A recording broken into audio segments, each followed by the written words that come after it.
Monsieur Braillard, bonsoir. Bonsoir. Alors, j'aimerais avoir votre opinion sur la toute fin du reportage quand on voit ces terroristes prendre la fuite et prendre la direction de l'Ukraine. Comment expliquer cet itinéraire, en fait? Alors déjà, il faudrait peut-être reprendre du départ un petit peu l'histoire. Comme vous le savez, les États-Unis ont annoncé dès le 7 mars à leurs ressortissants en Russie que des attentats allaient se dérouler. Il y avait des recommandations pour ces ressortissants de ne pas aller dans les lieux publics, etc.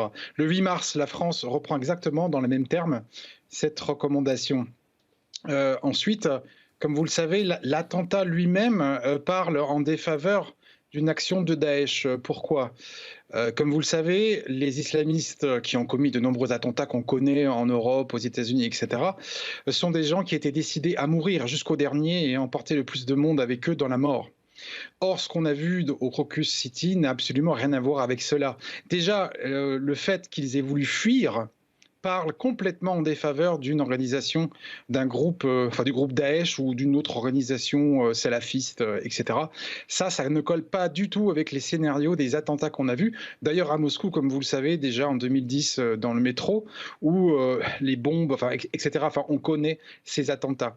Donc la fuite vers l'Ukraine, évidemment, n'est pas logique également si dans une piste où éventuellement on avaliserait la thèse de Daesh.